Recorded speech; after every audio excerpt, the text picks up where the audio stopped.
Les marchés avec CMC Markets, trading de CFD sur action, Forex et indices.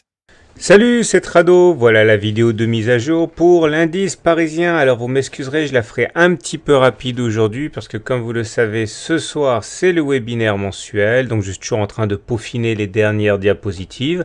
Donc la vidéo du jour elle a déjà été faite, hein, elle m'avait été demandée plus de 20 fois, je l'ai mise en ligne, c'est Solocal Group.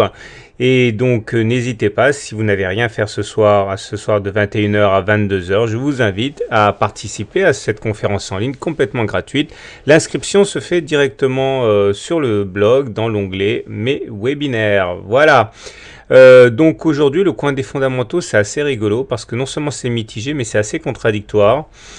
Tout d'abord, au niveau, les stats essentielles venaient des États-Unis, avec une mauvaise nouvelle de la part sur le front de l'emploi, puisqu'il y a eu une hausse assez inattendue des inscriptions au chômage. Ça a un peu refroidi les ardeurs des intervenants. Bon, il en fallait plus pour les inciter à prendre des positions lourdes, comme vous savez, c'est Thanksgiving. Demain et donc on se prépare à faire les achats de Noël. On n'a pas trop envie du côté des États-Unis à prendre des positions alors que ça va être férié, la bourse est fermée.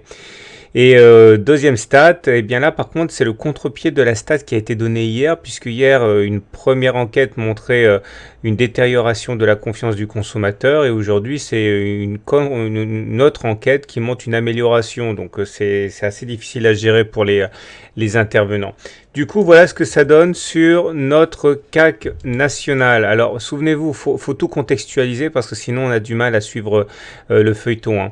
J'avais insisté il y a 3 séances de cela sur le fait qu'on avait inscrit une bulle, c'est-à-dire une bulle, une bougie entière sans contact avec la Bollinger supérieure. Et j'avais dit que ça, généralement, ça montre que la tendance haussière, elle cale et qu'à court terme, ça présentait des dangers. Et aujourd'hui, ce qu'on voit, ce à quoi on assiste avec cette baisse de 0,2%, c'est sans doute le prix à payer pour cette bulle. J'avais dit dans le cadre de mon scénario du jour que j'envisageais un contact avec la Bollinger supérieure et puis toujours un avis d'alerte sur la tendance haussière. Et bien là, regardez, au plus haut de la séance, on est venu effectivement toucher la Bollinger supérieure, on a ouvert à son contact, hein. On est venu tester une fois de plus cette fameuse zone orange qu'on a déjà signalée à plusieurs reprises et on a échoué à la passer. Et là, ce qui est pas bon, c'est qu'on réintègre les Bollinger. Alors regardez ce qui se passe quand on réintègre les Bollinger. Généralement, on va chercher la moyenne mobile à cette séance. C'est pas systématique. Rien n'est systématique en analyse technique, mais c'est ce qui se passe généralement. Et l'analyse technique, c'est repérer des régularités statistiques. Alors voilà des exemples. Là, on est sorti de la Bollinger supérieure, puis une fois qu'on l'a eu, on a réintégré les Bollinger, on va chercher la M7, ça fonctionne dans l'autre sens aussi. On sort par le bas des Bollinger inférieurs, on retourne sur la M7, on sort, on retourne sur la M7. Un autre exemple, on sort, T1, T2, on réintègre, on retourne sur la M7, etc., etc. Et donc vous aurez compris que du coup, je ne pouvais pas faire moins que vous montrer la moyenne mobile à cette séance ici. Je vous rappelle que si je reçois systématiquement des demandes pour savoir comment faire pour avoir les mêmes graphes que moi, c'est simple, vous allez dans la foire aux questions de mon blog et vous avez un lien pour ouvrir un compte gratuit avec ProRealTime, donc n'hésitez pas. Et donc la moyenne mobile à cette séance, bien encore une fois, le danger c'est qu'on aille la chercher comme cela se passe régulièrement, donc faites attention s'il vous plaît. Sinon au-delà, on est toujours à l'intérieur de cette espèce de canal qui n'est pas un canal bleu mais plutôt un biseau ascendant. On en reparlera un petit peu plus tard. Les indicateurs techniques montrent que la tendance de fond demeure résolument haussière. Regardez, le momentum il est au-dessus de 0, donc c'est haussier. Et le stochastique est toujours au-dessus de 80. Alors c'est toujours haussier également. Ça veut dire que shorter implique un niveau de risque important.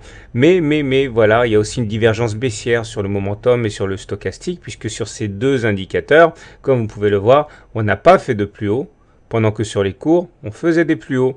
Donc je vais enlever la bulle là, parce que maintenant ça commence à nous embêter un petit peu. Voilà, de toute façon, vous avez compris que c'était un signal intéressant à suivre. Les volumes sont assez anémiques, mais je vous ai expliqué, effectivement c'est la veille de Thanksgiving, donc ça a un peu drainé les investisseurs hors du marché. Et j'aimerais terminer avec une chose, c'est notre Chiku span, là, notre lagging span, notre Chinku comme vous voulez. Là, regardez, je vous ai déjà expliqué à plusieurs reprises également que la lagging span, donc le truc bleu là, c'est en fait notre filtre. Et un peu comme un toutou fidèle, il a tendance à rencontrer sur son chemin les mêmes obstacles que les cours eux-mêmes.